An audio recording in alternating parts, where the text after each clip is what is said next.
Saya tahu yang dimaksud Bapak Pastor Herman adalah hamba Tuhan kita. Bukan hamba kita. Saya tidak mau. Iya.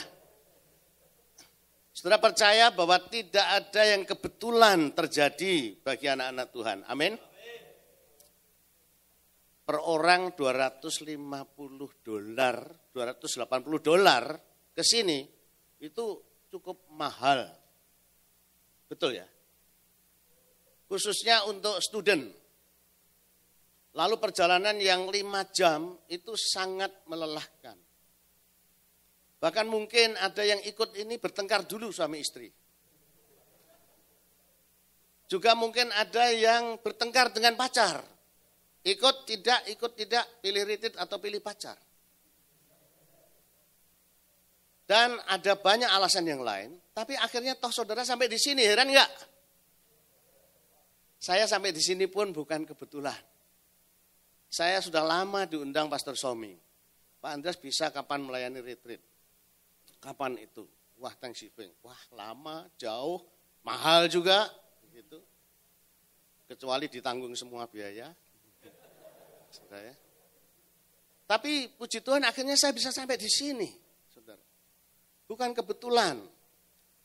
Orang dunia mengatakan pas. Gitu ya. Saya pas pensiun. Saya pas ada rencana mengunjungi rekan kerja di Jerman dan Swiss. Pas juga mau mengunjungi keluarga Jeffrey Kristande yang di Houston. Karena akan punya putra yang kedua. Juga pas ada retreat ini. Apakah semuanya itu pas? Kalau saudara senang dengan bukunya Rick Warren, saudara pasti setuju bahwa tidak ada yang kebetulan. Amin. Nah kalau saudara apapun hambatannya sampai di sini, saudara sedang dipilih Tuhan. Apa rencana Tuhan dalam hidupmu? Pasti ada. Saya sangat terharu kalau melihat pemuda-pemudi, berapapun yang menyerahkan diri seperti semalam. Saya ikut menangis. Mengapa? Karena saya ingat nostalgia, itulah saya 40 tahun yang lalu. Saya dipanggil Tuhan sejak SD. Tapi saya menolak seperti Yunus, saudara. Berputar-putar. Karena masih SD, masih kecil. Waktu itu saya melihat film dokumenter dari penginjil terkenal T.L. Osborne di Afrika dan sebagainya. Saya terkesima. Bisa enggak yang besok saya jadi misioneri sampai luar negeri? Dan seperti Tuhan mengatakan, mengapa tidak bisa? Tapi itu saya kubur. Sampai lewat SMP, barulah panggilan Tuhan itu saya jawab. Sekian tahun. Dan saya menggumuli tentang kepastian keselamatan itu sedikitnya 2 tahun, saudara. Maka pada waktu saya melihat semalam beberapa menyerahkan diri. No problem about the numbers. 1 orang pun itu sangat berarti. Nah saya mau ceritakan sejarah yang sudah dikutip Pak Somi kemarin. Bagaimana EFGF bisa berdiri, bagaimana Petrus Agung bisa terkenal juga di Semarang, bagaimana yayasan yang diperkenalkan Pak Herman tadi bisa berdiri, bagaimana pemancar radio juga bisa berdiri sampai sekarang, dan seterusnya dan seterusnya. Itu terjadi 40 tahun yang lalu. Dan bulan Juli yang lalu, di Semarang, semua orang diundang untuk merayakan 30 years walking with Jesus. Yaitu 30 tahun perjalanan generasinya Pastor Somi ini sampai sekarang. Nah sejarahnya diawali 40 tahun yang lalu. Jadi dengan Pak Somi saya terpaut 10 tahun saudara. Pada waktu itu saya sebagai evangelis didatangi 2 orang. Yang satu insinyur, yang satu apoteker. Biasanya menginjil itu susah cari jiwa. Saya harus mencari sampai ke pedalaman. Tetapi siang itu 2 orang datang naik sepeda motor. Begitu datang memperkenalkan diri, saya insinyur Rianto. Yang satu saya apoteker Yahya. Mau apa saudara? Tolong Pak, saya diinjili. Aneh enggak saudara? Aneh saudara. Lalu saya tanya, mengapa Rianto? Kamu minta diinjili. Begini Pak, saya melihat teman apoteker saya ini aneh. Dia melihat saya juga aneh. Apa anehnya? Dia ini Kristen Pak. Dia melihat ilmu saya, black magic, white magic yang luar biasa. Dia tertarik mau belajar. Tapi saya juga tertarik melihat dia. Bagaimana dia tidak punya black magic dan white magic, tetapi tidak punya musuh. Hidupnya penuh kedamaian sejahtera.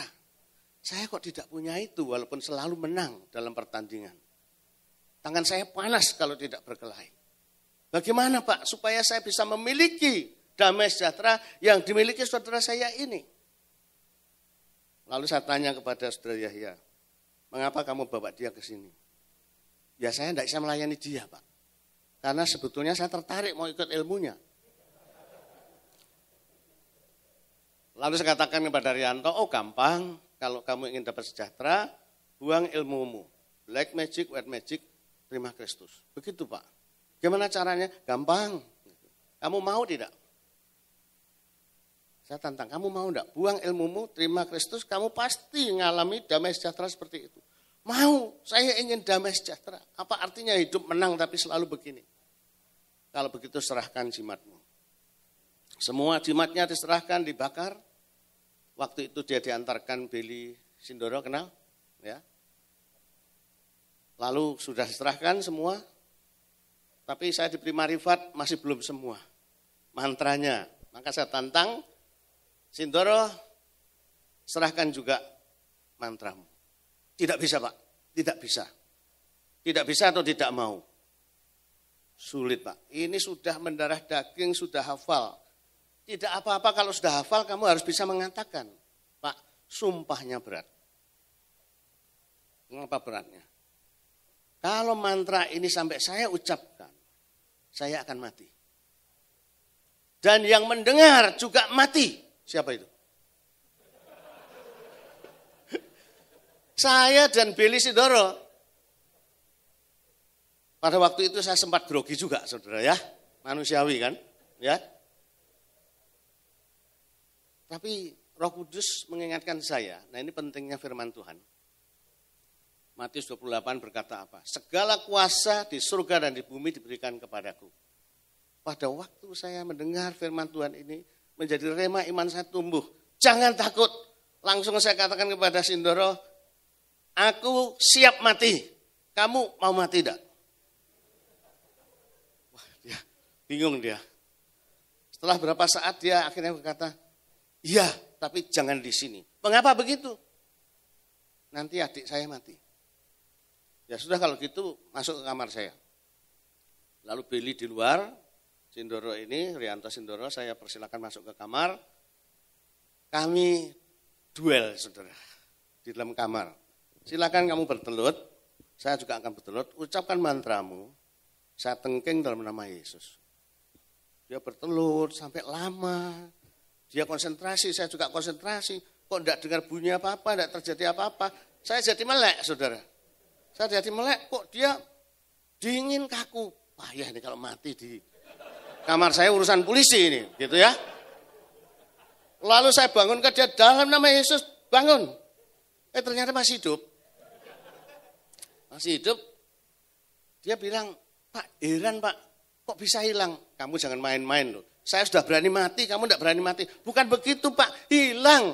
Saya beri kesempatan lagi. Ayo, ucapkan mantramu. Lagi saudara. Tambah. Dia dingin, kaku. Akhirnya saya bangunkan lagi. Oke. Kenapa? Pak, jujur Pak, saya heran. Kok hilang? Kamu tahu apa sebabnya mantramu hilang? Sejak tadi sudah saya tengking. Gitu ya Pak ya. Haleluya saudara ya. Terus apa yang terjadi? Lagi rema datang. Ini pentingnya rema saudara ya. Yohanes 14.